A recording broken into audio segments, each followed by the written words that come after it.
Alright, what is up guys, it is Storm back here with another video, and in this one I am bringing you part 18 to Mightless and My Hero Academia story by the mysterious banana. Now if you want to check the story out for yourself, the link to it will be down in the description below.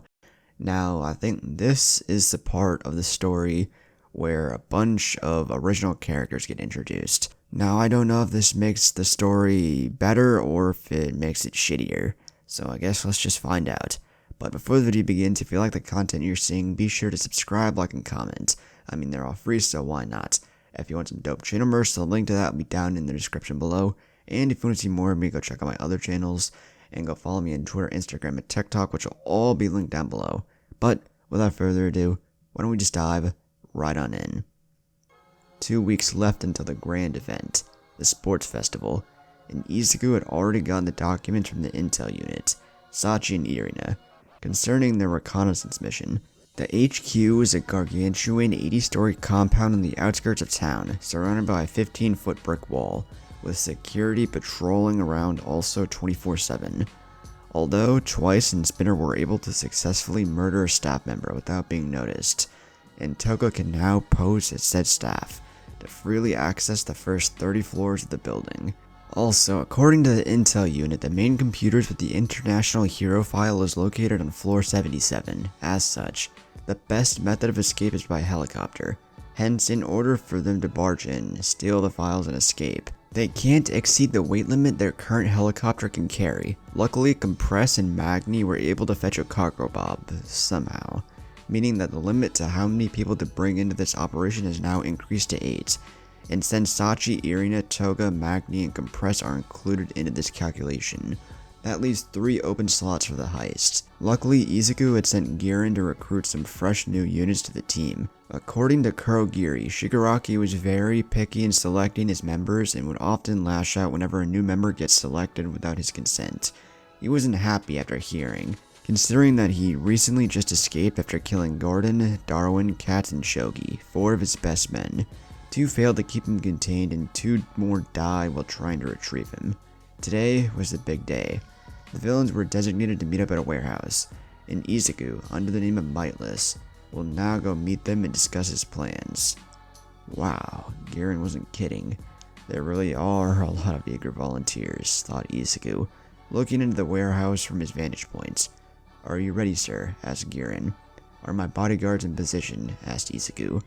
All Nomus are well hidden underneath the crates, and yes, they are all designed to counter each individual volunteer, and will attack on your command. Should they attempt to betray you, of course, replied the sleazy ex-salaryman.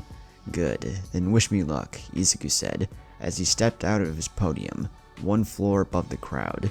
The chattering villains noticed the young lad walking up to the podium, and silenced themselves to listen. Izuku looked down and counted. There were around 15 applied villains. Many varied in age, appearance, sanity even. He cleared his throat, and out his mouth came a firm, calm, energetic, and leader-like tone. Welcome, my volunteers, to the League of Villains, a mighty organization bent on bringing down the most corrupt, arrogant, and hypocritical organization in the world, the Hero Association. Cheers could be heard from below, encouraging a speech. But before we can begin, I would like to take a moment to make some things clear. We are doing this mainly to punish heroes. So if any of you simply came for the money, I suggest you pack your bags and leave. He waited for a brief moment, but not a single person left. Izuku smiled, now knowing that these are people that he can trust. Perfect. Now, as much as this is a disappointment, I am sad to tell you that the current operation only requires 3 individuals, and as such, I'll be selecting the best out of the 15 of you. So, to determine my new followers, I will send you all on a special task. Now hold the phone for a moment, a voice spoke up from the crowd, as a tall, well-built soldier raised his hand, followed by 3 others, all in the same military-style uniform, with a matching emblem. What about organized groups like us? There's 4 of us here. Oh dear, that's quite an unexpected surprise. Well, I guess your units may identify as one. Seeing how it breaks my heart to know this recruitment session would break up teams, Izuku replied. I hope this kid knows what he's doing, cause I'm getting real skeptical here, replied a much larger person behind the man who spoke up. We're here to do the mission and get even with the heroes, not join their cause, Rapid.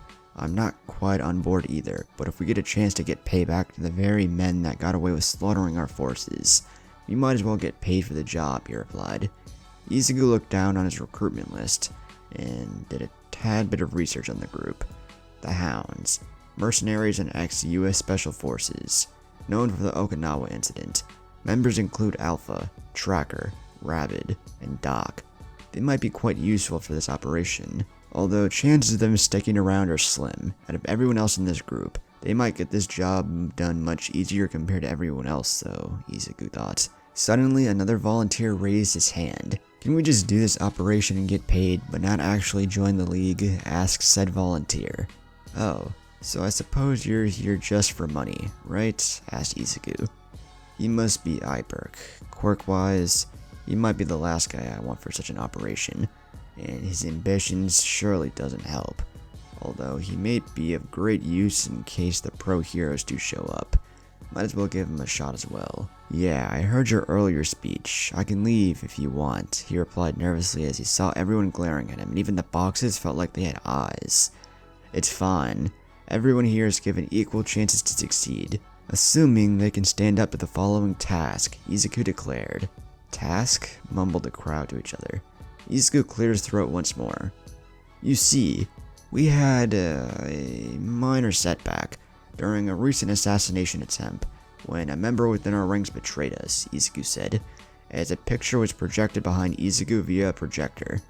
This man's name is Tomura Shigaraki. His quirk allows him to disintegrate everything he touches.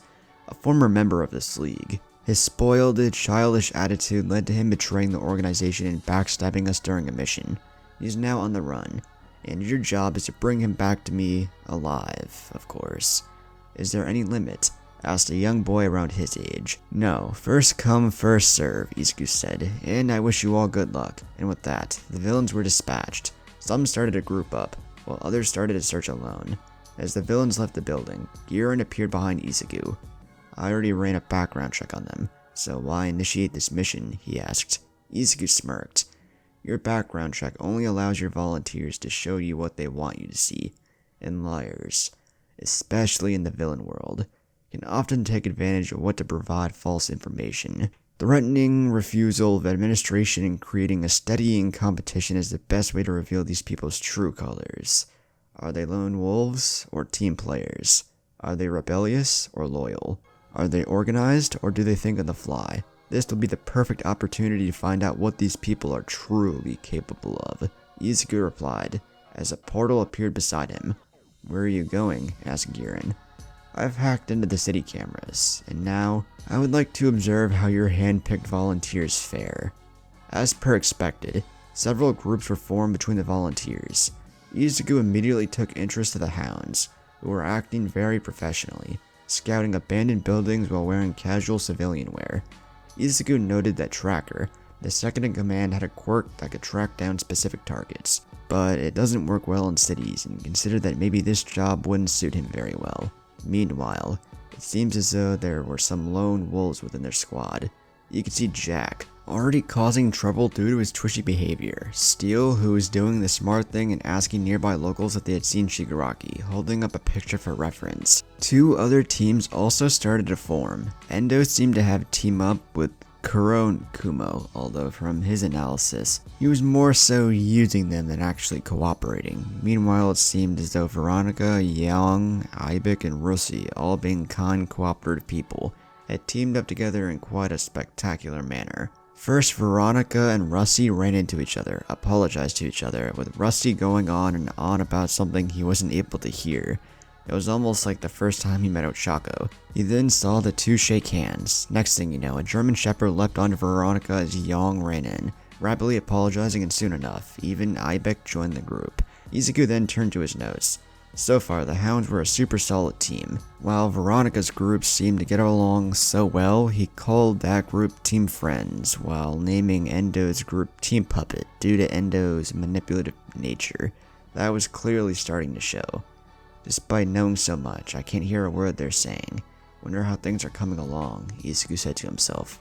With Team Friends, Veronica peeked around the corner, finding a trail of blood that ran down the alleyway. Calling for her team, she waited for them to show up. Jefferson, Young's German Shepherd mixed dog ran in first, followed by Young. "Whoa, is that blood?" asked Young. "No, it's strawberry jam and red ink," replied Veronica sarcastically. Young bent over, scraped off the dried up blood and smelled it. "Nope, it's blood," she said jokingly. Veronica chuckled as she patted Jefferson's head, who gave out a satisfied grunt. "He's cute, your dog," Veronica commented. "Oh, thanks. His name's Jefferson," Young said nervously. "Well, Jefferson, can you sniff out where the blood trail leads to?" asked Veronica, now scratching its stomach. The shepherd licked her and immediately started to follow the blood trail. Suddenly, they heard a voice from behind. "Oh my god, is that a dog?" cried Rusty in a high-pitched voice. "No, it's a hairy octopus," replied Young, imitating Veronica, making her chuckle for a bit. Suddenly, in a sort of violent manner, Rusty lunged onto the shepherd, cuddling it. "I love dogs," Rusty exclaimed, cuddling the pup, making him let out a satisfied grunt. Ibeck, meanwhile, looked at the three and smiled, charmed by their young, spunky spirit and energy. "We should get moving. We're not here to make friends, remember? We have a mission to do," Ibeck spoke up, walking ahead. Jefferson immediately followed, and the three girls kept up as well. While following the dog, Veronica turned to the rest of the group. "Something came to mind, actually," she said. "Do we have any plan for when we find him? It's not like he's not gonna fight back. We should probably formulate a plan of attack." Young nodded. "You're right. If we can coordinate our attack, catching the dude would be a lot easier," she said. "We don't know where he's currently hiding though, so what if our plan isn't suitable for the environment?" asked Rusty. "Relax, the only place for a man like that to hide would be abandoned buildings. Destroying buildings is my specialty," he said. "Wait, you don't mean entire buildings now, do you?" asked Young, impressed. "I mean the entire buildings. Wiped out, pulverized, gone. Nada," Ibeck replied. "You must have a real powerful quirk to pull off such a feat," commented Rusty, "as opposed to my give and take quirk, which only has the ability to transfer damage from one end to another." "I have a pain enhancement quirk, in case you're wondering," Veronica immediately said after realizing they were talking about each other's quirks. "Well, I think both of you have amazing quirks. Mine is a lot simpler though, a plain old gigantification quirk. Pretty common, actually among civilians at least," replied Ibeck. "And you?" Suddenly the three turned towards Young, eager for a response. She tried to hide her face, attempting her best not to embarrass herself, but before the three could get an answer out of her, Jefferson started to let out a panicked bark. Our jolly group turned towards Jefferson, who was barking at an ominous-looking building. "That must be where he's hiding," said Rusty. "The place is really giving me the creeps though," said Veronica. Ibeck walked towards it as his body started to expand in size. "Then we just have to smash it down, right?" Ibeck asked as he raised his forearm, attempting to knock down the front door. "Stop!" Veronica, Rusty, and Young yelled in unison as the three charged at him, knocking him down. "What the hell?" asked Ibeck, still on the ground. "We can't take him head on. At least one of us is bound to get killed otherwise," explained Veronica. "We'll have to find another way in." Rusty fiddled with the front door for a bit. "Locked, as expected," she said, walking back.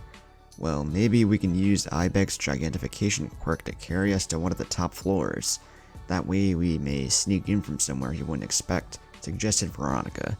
Suddenly, Young walked up, pulling out her hairpin, letting her ponytail collapse and starting to fiddle with the lock. "Don't worry about the locks. I'm adept at pick locking, so leave the utility stuff to me," she explained. As the young girl fiddled with the lock, her dog growled at something in the distance. Meanwhile, Rusty went next to Young. "I didn't know you knew lockpicking," she said. Young smiled, not taking her eyes off the lock. "I have to be. It's the only contribution I can give to the team since I'm quirkless." Everyone went silent when they heard her say that. The young girl who wanted to join a villain alliance to ignite pro-heroes was quirkless? I wouldn't be surprised if you were shocked. I was rejected for my entire life, for not being strong enough. This is why I must prove to Mightless that even the quirkless can be useful. Trust me, I will not be dead weight to this team, she said with confidence, as a click was heard and the door swung open. Before any of the three could congratulate her, an ominous aura leaked out from the dark corridors that stood in front of them, as giant purple font spelled menacing radiated the room. "Ladies, girls?" asked Ibeck nervously. "Dogs, follow," replied Young as all three went in at the same time. Ibeck looked down and saw Jefferson standing next to him. "Come on, go. You heard the girls." With Steele. "Excuse me, sir, did you see a man looking like this?" asked Steele to a random passerby, but to no response. Steele let out a light curse. He'd been searching for 2 full hours and no sign of Shigaraki. He started to wonder if this was a setup, and that they were supposed to fail when he saw from the corner of his eyes a man dressed in black, with a face mask on. Looking at his photo, the man's hair and wrinkly face matched the image perfectly. He was holding 2 bags as he disappeared into the crowd. "Jackpot," Steele said to himself, with Jack. Despite Jack's twitchy personality, he was able to ask a man if he had seen anyone with a hand on his face run by. This, of course, freaked the man out as he ran away screaming. "Well, shit," he said to himself. With Shigaraki, after spending a week or so living with Stain, he'd healed sufficiently to be able to walk. Trudging along after buying some groceries, he decided he was going to have one more meal at Stain's place and leave. By then, he needed to find a way to A. Gain Sensei's trust once more, B. Kill Izuku, and C. Regain control over the League. He needed to find a better base than the rundown apartment Stain was staying in, so he decided he was going to look for a new base of operations as soon as he had his last meal. Getting back, however, he noticed the doors wide open. Letting out a frustrated grunt, assuming he forgot to shut the door and that Stain was too lazy to do it himself, he walked into the apartment. Suddenly, he could hear noises. Sounds of blades, running, pain. Quickly running upstairs, his eyes bulged at the sight that lied before him. A red-skinned giant, collapsed on the ground limp. A red-haired girl holding a young, unconscious blonde, as Stain was seen dueling a young, white-haired lass, as her long sword clashed with Stain's dual combat knives, as a German shepherd was barking viciously and attempting to bite him. Dropping his grocery bag, he yelled out, "What the hell is going on here?" 20 minutes ago. As the group made their way into the apartment, which deserted at first, a voice was heard from above them. "I don't recall anyone else living here but me," said a raspy voice, with a menacing tone. Are you Shigaraki?" asked Russie, unable to detect the source of the voice. "And what if I was?" asked the voice. Then I demand you surrender. We're from the League of Villains, and we're here to take you back. Please do not resist, or we will have to use force," she replied nervously. "Villains? You bunch sound more like policemen to me, but look like students. Well, except for the red guy. We have you outnumbered. Now quit hiding or else," Yang said, with authority, looking into the blank. "Or else what?" asked a voice that seemed to be approaching. Suddenly, Ibeck felt a movement behind him and rushed to protect the girls. "Look out!" yelled Ibeck, as he was partially able to activate with his gigantic quirk. Just then, he felt the stinging pain running down his back. "Gotcha," said the silhouette, licking the blade. Suddenly, Ibeck went limp, unable to move a muscle. One down. "They got Ibeck," yelled Rusty in a panic. "Come out!" yelled Yang. Suddenly, the silhouette dived down again, with time kicking Veronica in the stomach. She gasped for air as she was sent flying against the wall. Yang whistled as Jefferson ran in, attempting to bite the assailant, but the dog caught a glare of his face, and what he saw shot his basic instincts to overdrive, as the dog ran away whimpering. Before Yang could call back her furry friend, a throwing knife came out of the dark as it nearly grazed her, leaving a shallow cut on her cheek. Suddenly, like a xenomorph, the figure crawled towards her like a lizard, as she tried to swing at it.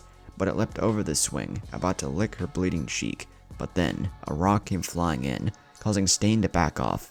"Leave them alone," Russie yelled as she threw another one. Stain dodged the second one easily as Russie ran in to help Veronica back up, who had just turned on the lights, as she was knocked towards the building's light switch. Stain was about to charge at them, but Yang drew her blade, forcing Stain to duel Yang as Russie tried to heal the injured. Suddenly, a voice was heard from next to them. "What the hell is going on here?" Back to the present. With Ibeck and Veronica incapacitated and Russie was unable to fight, Yang pulled back, helped Ibeck up as Russie picked up Veronica as the two made a mad dash towards the windows. "Escaping, huh? Let me help," said Stain as he drop-kicked Yang, knocking her into Russie as the 4 of them all fell out the window, splattering onto the pavement as Jefferson ran downstairs in a hint of panic. Shigaraki turned to Stain. "Who the hell were they?" asked Shigaraki. "I don't know, some members from the League of Villains. They were apparently looking for you," replied Stain. Really now, Izuku must really be underestimating me if this is all he sent, said Shigaraki. Suddenly, footsteps were heard on the roof, following by a ticking sound. Stain realized what it was as his pupils dilated, as he grabbed Shigaraki and jumped out of the window on their turn. Suddenly, the roof exploded as 4 individuals dressed in military uniforms flooded the room from up top. The hounds had joined the hunt. Looks like we found the target, said Tracker. Finally, and I thought we were going to be looking forever, replied Doc. Alright team, stick to the plan. Injure the prey and pursue until they succumb to fatigue, ordered Alpha. Got it, boss. The 3 others said valiantly. Back on ground level, Stain took a look at the state of his apartment. I'll need a new home, he said to himself, as he noticed the previous 4 attackers lying next to him, all alive, miraculously. What's more, it seemed as though the big guy was finally up again, and from the looks of it, he was at least 10 feet taller, with most of his clothes ripped besides his pants. Yo, Flathead, you'll pay for what you did to me, he yelled as Rusty, Veronica, and Yang backed him up. Just then, Webb shot at the 2 villains, as they swiftly backed up to the middle of the deserted streets. Finally found him, commented Kuro. You made a good choice following the source of all that racket, commented Arika. Following between them was a tall, more muscular man with a glowing red arm. Could you 2 please tell me when you dash off and leave me behind, he yelled off in a pissed off tone. Stain looked around, counting the enemies they were facing. 4 up top, 3 to our right, and 4 to our left. 11 in total, he said to himself. So many of them. Where'd we go? Asked Shigaraki. Suddenly, Stain grabbed Shigaraki and started running towards a narrow alleyway. Behind, he said, as he made a mad dash towards more crowded areas. The villains quickly followed suit. However, Ibeck went in first, and his gigantic body couldn't fit through the alley, causing the people behind him to get stuck. God damn it, Ibeck, shrink down, yelled Rusty, a tad bit pissed off. Sorry, Ibeck said, trying to revert back to his original form. Suddenly, a red grappling hook flew past Ibeck as the previously mentioned muscular man, Endo, flung himself over the giant. Endo Tetsuya, quirk, constructive cell arm. His arm is a mass of red cells which can form into anything the user wants, given enough concentration. Kuro followed suit, flying past the group on a shadowy platform. Kuro Hikori, quirk, shadow control, allows her to manipulate her own shadow to form into different objects. And soon afterwards, Araka also flung past the shrinking giant. Araka Kumo, quirk, spider, gives him every ability and appearance of a spider. As Endo's team was catching up, Ibeck finally shrunk down as he took pursuit, followed by Rusty, Veronica, Yang, and Jefferson. Back with the hounds. While none of the team had any mobility enhancement quirks, they did have access to a multitude of weapons. Moving themselves into a taller building, they took this opportunity to survey the area, detecting Stain, hiding by jamming his knife onto the side of the wall 30 feet above ground. As Endo ran down a bit, he slowed down, noticing that he lost sight of the 2. Suddenly, Shigaraki leapt from above, attempting to grab him. Endo was able to hear the sound of him jumping, however, and turned around and extended his right arm at him, but Shigaraki grabbed it as he felt his cells dying rapidly one by one. Screaming in pain, he swung Shigaraki into a wall, forcing him to let go. Turning to his right arm, he saw it decay at a rapid speed. It's over. I've touched you for long enough. The decay will now spread through your body until you're nothing but dust, he said, getting back up. You'd like that, wouldn't you? Sadly, I ain't kicking the bucket just yet, he said, followed by a pain-filled shriek as he tore off his entire arm, leaving only a smidgen of it left. Shit. It might take an entire day for that arm to regrow, he said to himself as Shigaraki reached for his face. Suddenly, a kick sent him flying back as Kuro and Kumo showed up. You good, Endo? Asked the 2 in unison. Could have been better, but I'm pretty much out of commission now that my right arm is gone, so take it from here. Suddenly, Stain came down from the roof, slashing at the 2 swiftly. Kumo, with his spider-like reflexes, was able to completely avoid damage, but Kuro ended up getting a shallow cut. Not my most successful strike, but I'll take it, Stain said, licking Kuro's blood off his blade, making her collapse. Kumo raised his hands up, striking a battle pose. Stain, however, being an experienced fighter, threw 3 throwing knives at him, then charged in. The knives stopped right in front of Kumo as webs wrapped around them, dropping them in midair, but in doing so, he used up all of his web traps, allowing Stain to run and lunge at him. Just then, shadow spikes sprouted from the ground, grazing his ankle. Stain winced and looked at Kuro, who was still on the ground. So, She can control her shadow even when paralyzed, he said to himself. Suddenly, from the end of the alleyway, Ibex, slightly shrunken down, came charging at them like a raging bull. Stain, seeing this, jumped back, along with Shigaraki. But just then, a shadow ramp formed below Ibex's feet, allowing him to jump upwards and ram the two villains, sending them flying onto the main street. As bystanders shrieked at the sight of Ibex, panic rang out. People started to run as the rest of the villains regrouped, facing Stain and Shigaraki out in the open. Stain drew his blade and Shigaraki got into a battle stance when he heard sirens in the distance. The pro heroes will be arriving soon. It's best if we run, Stain whispered to Shigaraki. And show our weakness to them? Never, Shigaraki replied, not even trying to hide his voice. Fine, you're on your own, buddy, replied Stain as he dashed away. Suddenly, a sniper bullet came out of nowhere and Stain was forced to jump back. Never mind, our escape route is sealed. Looks like the only way we can win is by forcing through these guys, commented Stain. Shouldn't be too hard, replied Shigaraki. In terms of quirks and fighting abilities, these are small fries at best, Shigaraki said with confidence. That confidence will get you killed, replied Stain. Suddenly, Ibex transforming himself into a 15-foot Hulk jumping into the air trying to smash the two. They split up, jumping out of Ibex's way, but were both flanked. Araka, or Kumo, launched his web at Stain, while Kuro sent shadow tendrils at Shigaraki, knowing shadows can't wither. Stain pulled out his combat knife, slicing the webs as they were shot at them, and then charged at Araka. But Russie jumped in front of him. This was for Veronica, she yelled, placing both her arms on Stain's chest. Suddenly, Stain let out a gasp as his body felt like it was thrown against the wall. Young took advantage of the situation and swung her blade at him, cutting into his shoulder. Got him, she cheered, seeing blood drip from his shoulder. Suddenly, Stain grabbed the blade, slowly pulling it out of his shoulder, while giving Young a heart-stopping glare, forcing her to back off. He then grabbed the defenseless Russie by the neck, slowly strangling her. Let go of my friend, you jerk, yelled Veronica, grabbing him by his forearm. Suddenly, the injury in his shoulder started hurting like 1,000 knives were jammed into it, causing Stain to yell in pain, letting Russie go. Meanwhile, Shigaraki swiftly dodged Kuro's shadows, charging right at her. Suddenly, as Kuro was about to attack, she got dragged away by a web as Shigaraki almost got her face. Saved you, said Araka. Ibex then came running at Shigaraki, swinging his colossal arm at him, pushing him back several feet. Touched it, uttered Shigaraki, as the foreskin of Ibex's arm cracked and decayed, causing the beast to roar in pain, matching Stain's roar.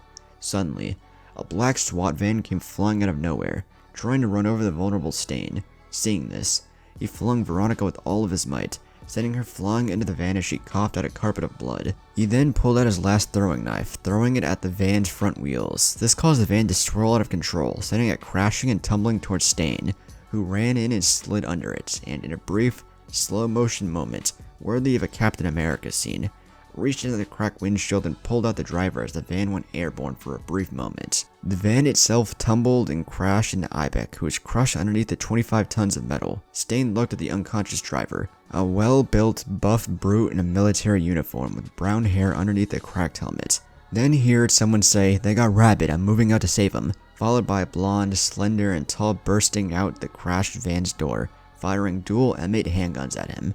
Stain was forced to drop the hostage and retreat. Suddenly, a shorter, more well-rounded man in the same uniform snuck up behind him, attempting to stab him with a combat knife. Stain quickly dodged, before realizing that this man had more combat experience than he did, forcing him to jump back, attempting to throw throwing knives at him, but he realized that he just threw the last one.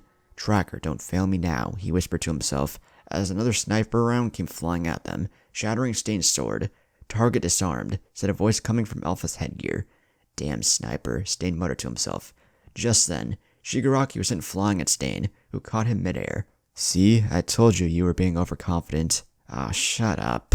Suddenly, the van that Stain destroyed started distorting as several meta spikes shot out of it, catching the two by surprise and cutting them up. "Hey guys, am I late to the party?" asked a familiar voice. "Steel," the group called out in unison. Tatsuya Kinzoku, aka Steel. Quirk, metal manipulation. Can manipulate and transform matter into metal. Can cause headaches, weak bones, and potential brain damage if abused. What followed the initial shrapnel barrage was a stream of a red, sticky substance. Blood beam. Stain was confused as to why someone would give him blood, considering his quirk allows him to paralyze those whose blood he licks, but he didn't care. Instead, he tried to catch a few droplets, allowing him to paralyze the user. Suddenly, a mini explosion happened in his mouth, burning his tongue as he let out a pain-ridden cry. "You fool, my blood is explosive," yelled the assailant, who was still affected and was limp on the ground. Sort of a lame entrance.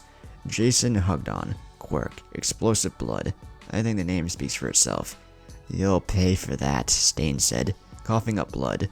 A red blade suddenly appeared, slicing a lamppost in half and throwing it at them like a javelin.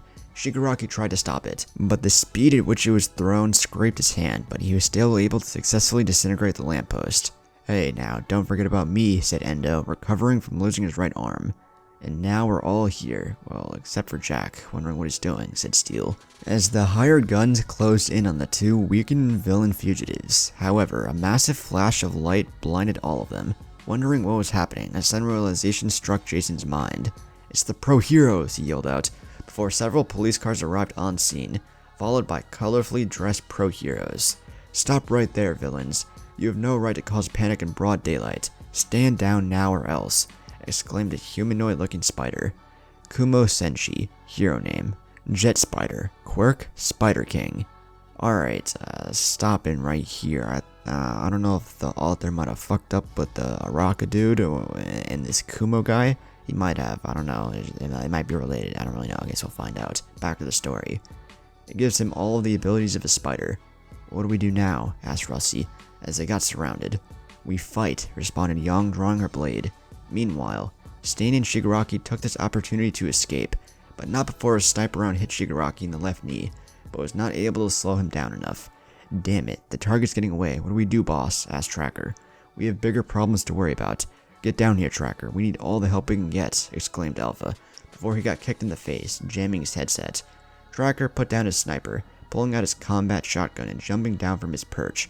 He took a good look at the hero he was facing. He had messy white hair, piercing yellow eyes, and was wearing a black jacket. Ace. Quirk, Pressure. Can increase the weight of those around him by 10, but gets a headache while doing it. Meanwhile, Araka took on Kumo in one-on-one combat. Their quirks being similar made it really hard for others to discern who was who. Meanwhile, there was still some of Jason's blood left, and a man wearing a mask went up to it, licking it. When Jason noticed him, he slid another artery, squirting his explosive blood at him. Suddenly, the man also returned fire at him, firing the same type of blood, canceling each other out. Daku Enjiro. Hero name, Vladimir the Crimson.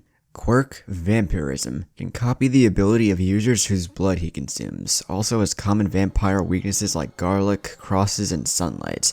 Steel sprouted several metallic pillars, which Ibeck then picked up, swinging around like hammers, knocking over some of the intervening policemen. Ibeck then threw a few pillars into the air as Endo caught them with his red arm, sending them smashing down onto his opponents. Suddenly, the same flash of light from earlier happened, as Endo was temporarily blinded, before receiving a kick to the stomach. "Stand down, villain," said a man with messy brown hair, holding scimitars. Xenia Odeon. Hero name, the Conductor. Quirk, Hard Light. You can manipulate the photons in a specific area, creating flashes of light and illusions. He threw his two scimitars at Endo, and used his light quirk to clone his scimitar several times, sending a barrage of scimitars at his opponents.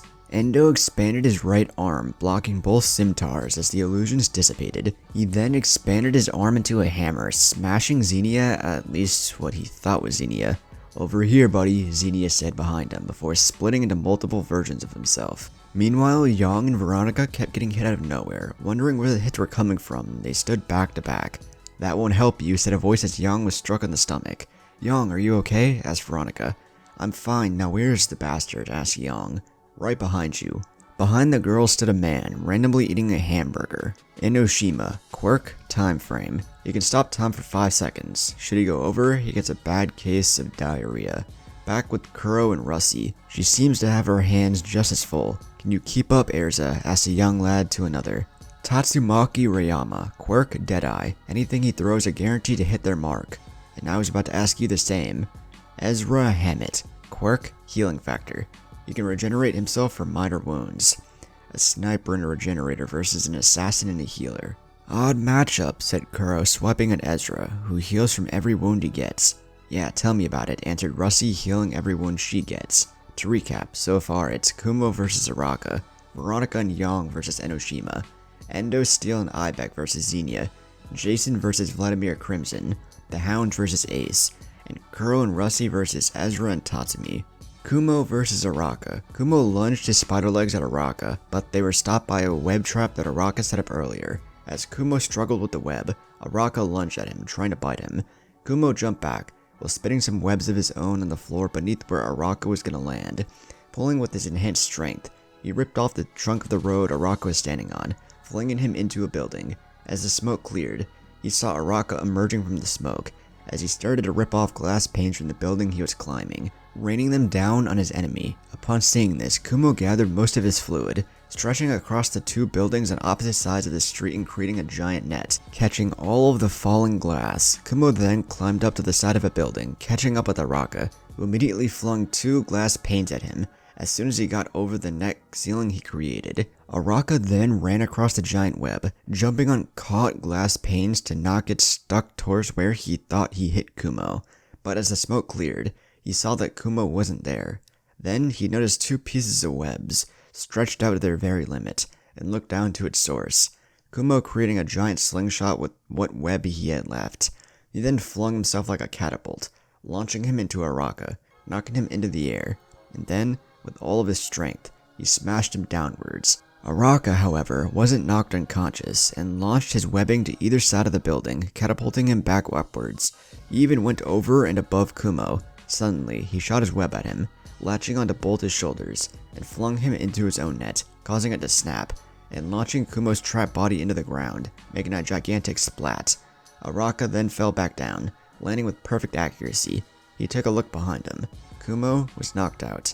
Kumo vs Araka, winner, Araka. Veronica and Yang vs Enoshima. "I got him!" yelled Yang as she swung at Enoshima, but missed and got hit 3 times in the stomach instead. "He's here!" exclaimed Veronica, but also missed. Enoshima looked down upon the two, always warping around with his time stop. "Ha! Small fries like you will never hit me," he exclaimed.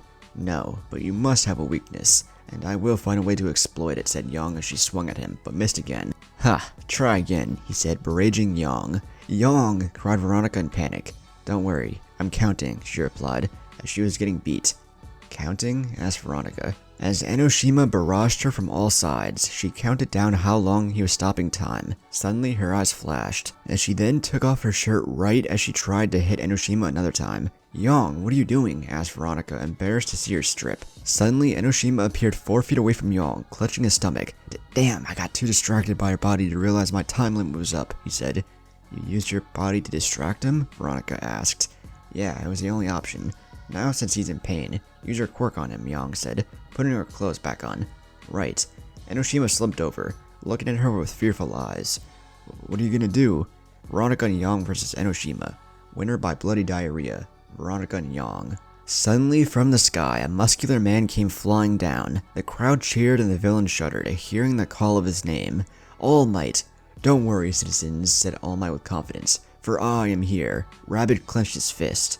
"Don't worry, guys, we can take him, right?" he asked Alpha. Alpha shook his head. "I believe not. He's beyond our abilities," he said blankly. "The Hounds. Members, Alpha, Tracker, Rabbit, and Doc.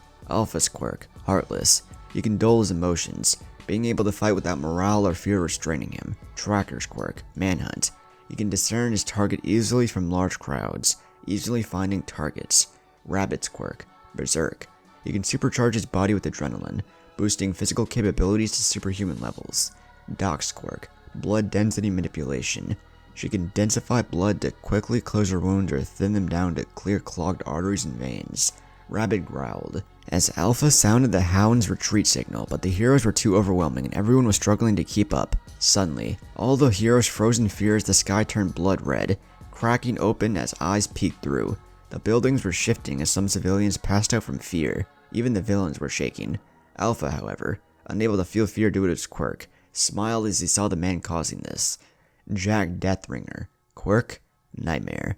Whenever he locks eyes with an individual, he can make them see their worst nightmares. He can also create a giant illusion, but passed out afterwards. "Your lifeline's here. Now run. I can't keep this illusion lasting for much longer," he yelled out. As Alpha snapped his allies out of the illusion, the villains made a mad dash away from the battlefield. Suddenly, a portal opened. Yang, recognizing the quirk, jumped through. Seeing how her best friend jumped through, Jefferson followed. Veronica was next to go, followed by Rusty, the Hounds. One by one, Then Araka, still ecstatic for beating a pro hero. Then Steel and Jason were after. Kuro and Endo followed, and Ibeck was last, carrying Jack's unconscious body. As the illusion wore off, the heroes had noticed that the villains had escaped. "Damn, you almost had them," exclaimed Xenia. All Might patted his shoulder. "Don't worry about the villains, focus on tending the wounded," he said. All Might had a point. The initial goal was to retrieve Shigaraki, but due to the presence of Stain and the strict conditions, the 14 hired villains ended up fighting 7 pro heroes, along with 35 SWAT team units and All Might. In the end, the group was able to incapacitate 2 pro heroes, hold off 5, take out 28 cops, killing 9 of them and completely destroying an entire city block, where it seemed like a war zone just happened. Overall, most of the hired villains were fine. Ibeck had a few fractured bones from the van hitting him, and a few cuts against Stain. Veronica and Young suffered some mild bruising while fighting Stain in Enoshima. Jack was still passed out. Rabbit had a few bruises and cuts from that car crash. Araka was also mildly battered and exhausted from his fight with Kumo. Everyone else seemed relatively fine. Back at the hideout, the villains waited anxiously for Izuku, knowing that he would be mad for failing them. As Izuku came out, however, he seemed more sorry than mad. "We're sorry, boss, for failing you," Young said with tears streaming down her face. Izuku looked up to her. "No, I'm the one who should be apologizing," he said, surprising half the group. "Huh, it was about time," commented Steel.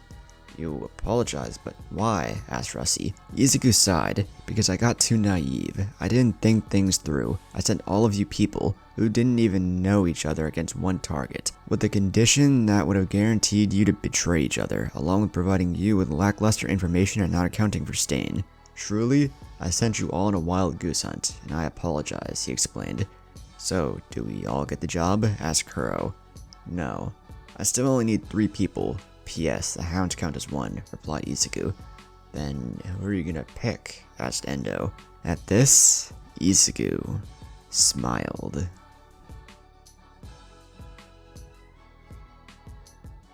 愛してる."